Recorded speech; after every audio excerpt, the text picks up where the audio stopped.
Hanukkah यहूदियों का प्रमुख त्योहार है जो दिसंबर में आता है।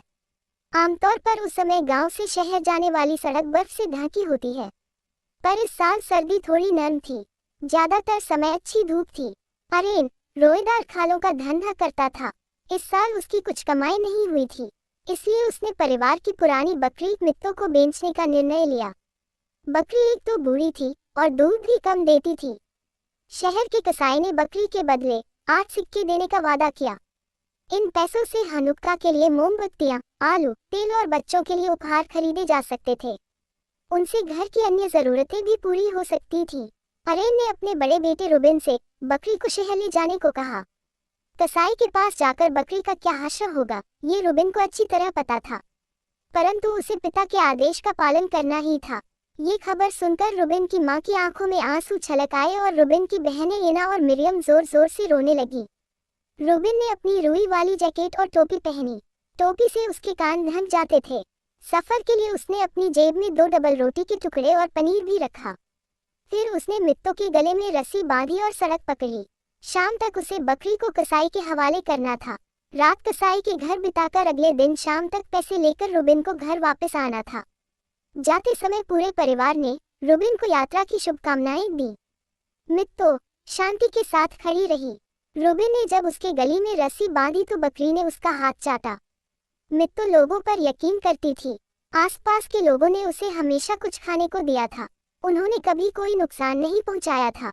रुबिन और मित्तो ने शहर की ओर अपना सफर शुरू किया। रास्ते में उन्हें खेत, खलिहान और फूस की छत वाली झोपड़ियां मिली। गांव छोड़ते वक्त सूरज तेजी से चमक रहा था, पर कुछ देर के बाद अचानक मौसम पलट गया। पूरब की ओर से एक नीले गहरे रंग का बादल जल्दी से पूरे आसमान पर फैल गया। उसके साथ सर्द हवा भी बहने लगी। कौए नीचे की ओर उड़ने लगे और कांव कांव रटने लगे। वैसे तो सुबह का समय था, पर जल्द ही शाम जैसा अंधेरा छा गया। तभी ओले पड़ने लगे और कुछ ही देर में मुलायम सफेद बर्फ गिरने लगी। अपनी 12 साल के उम्र में रुबिन ने तरह तरह के मौसम देखे थे, पर इस तरह की तेज बर्फबारी उसने पहली बार ही अनुभव की थी। बर्फ इतनी सघन थी कि उससे दिन की रोशनी पूरी तरह ढक गई थी। थोड़ी ही देर में सामने का रास्ता पूरी तरह सफेद बर्फ से ढक गया। रुबिन अब पूरी तरह खो गया था। वो कहाँ था, अब उसे इसका कोई अंदाज नहीं था। बर्फीली हवा जैकेट चीरते हुए उसके कलेजे को हिला रही थी। बकरी मित्तो भी 12 साल की थी और वो सर्दी के मौसम से अच्छी तरह वाकिफ थी, पर अब उसके पैर भी मुलायम बर्फ में धंस रहे थे। तब उसने रुबिन की तरफ देखा, जैसे वो पूछ रही हो, इस भयंकर तूफान में भला हम लोग बाहर क्या कर रहे हैं। धीरे धीरे बर्फ की परत और मोटी होती चली गई। बर्फ के नीचे रुबिन के जूते अभी भी खेत की जुती जमीन को महसूस कर पा रहे थे। उसे इतना जरूर पता था कि अब वो सड़क पर नहीं, बल्कि भटक गया था। पूरब पश्चिम का, गांव शहर का अब उसे कोई अंदाज नहीं था। हवा के तेज झोंके सफेद बर्फ को चारों तरफ उड़ा रहे थे। मित्तो अब एक जगह पर रुक गई। उसके लिए अगला कदम रखना भी दुश्वार हो गया था। उसने आगे के अपने दोनों पैर जमीन में गड़ा दिए और घर वापस लौटने के लिए मिमियाने लगी। रुबिन खतरे को स्वीकार करने को अभी भी तैयार नहीं था, पर उसे इतना जरूर पता था अगर उन्हें कोई आश्रय नहीं मिला तो वे दोनों ठंड से जमकर जल्द ही मर जाएंगे। यह कोई मामूली तूफान नहीं था।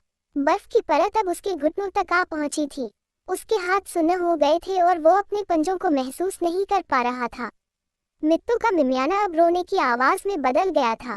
जिन इंसानों पर उसने एतबार किया था वो आज उसे दोज़ख में धकेल रहे थे। रुबिन अब प्रार्थना करने लगा, हे भगवान, मुझे और इस बेकसूर बकरी को बचाओ। कुछ ही देर में मुलायम सफेद बर्फ गिरने लगी। अपनी 12 साल के उम्र में रुबिन ने तरह तरह के मौसम देखे थे, पर इस तरह की तेज बर्फबारी उसने पहली बार ही अनुभव की थी। बर्फ इतनी सघन थी कि उससे दिन की रोशनी पूरी तरह ढक गई थी। थोड़ी ही देर में सामने का रास्ता पूरी तरह सफेद बर्फ से ढक गया। रुबिन अब पूरी तरह खो गया था। वो कहाँ था, अब उसे इसका कोई अंदाज नहीं था। बर्फीली हवा जैकेट चीरते हुए उसके कलेजे को हिला रही थी।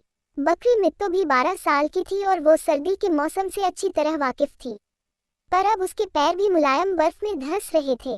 तब उसने रुबिन की तरफ देखा, जैसे वो पूछ रही हो, इस भयंकर तूफान में भला हम लोग बाहर क्या कर रहे हैं। धीरे धीरे बर्फ की परत और मोटी होती चली गई। बर्फ के नीचे रुबिन के जूते अभी भी खेत की जुती जमीन को महसूस कर पा रहे थे। उसे इतना जरूर पता था कि अब वो सड़क पर नहीं, बल्कि भटक गया था। पूरब पश्चिम का, गांव शहर का अब उसे कोई अंदाज नहीं था। हवा की तेज झोंके सफेद बर्फ को चारों तरफ उड़ा रहे थे। मित्तू अब एक जगह पर रुक गई। उसके लिए अगला कदम रखना भी दुश्वार हो गया था। उसने आगे के अपने दोनों पैर जमीन में गड़ा दिए और घर वापस लौटने के लिए मिमियाने लगी। रोबिन खतरे को स्वीकार करने को अभी भी तैयार नहीं था, पर उसे इतना जरूर पता था अगर उन्हें कोई आश्रय नहीं मिला तो वे दोनों ठंड से जमकर जल्द ही मर जाएंगे। यह कोई मामूली तूफान नहीं था। बर्फ की परत अब उसके घुटनों तक आ पहुंची थी। उसके हाथ सुन्न हो गए थे और वो अपने पंजों को महसूस नहीं कर पा रहा था। मित्तू का मिमियाना अब रोने की आवाज में बदल गया था। जिन इंसानों पर उसने एतबार किया था वो आज उसे दोज़ख में धकेल रहे थे। रोबिन अब प्रार्थना करने लगा, हे भगवान, मुझे और इस बेकसूर बकरी को बचाओ। अचानक उसे एक छोटा सा टीला दिखाई दिया। बर्फ का इतना बड़ा टीला भला कैसे बना? पास आने पर पता चला कि वो एक सूखी घास का एक ढेर था जिसे सफेद बर्फ ने अपनी आगोश में लपेट लिया था। टीले में रोबिन को उम्मीद की एक किरण नजर आई। आगे क्या करना है ये गांव के उस लड़के को अच्छी तरह पता था। उसने पहले टीले के ऊपर की बर्फ हटाई, फिर उसने सूखी घास के उस टीले में बकरी और खुद के लिए एक छोटी सी गुफा बनाई। अब बाहर चाहे कितनी भी ठंड क्यों न हो, अंदर जरूर गर्मी होगी। और वहां मित्तू के खाने के लिए इफरात में घास भी मौजूद थी।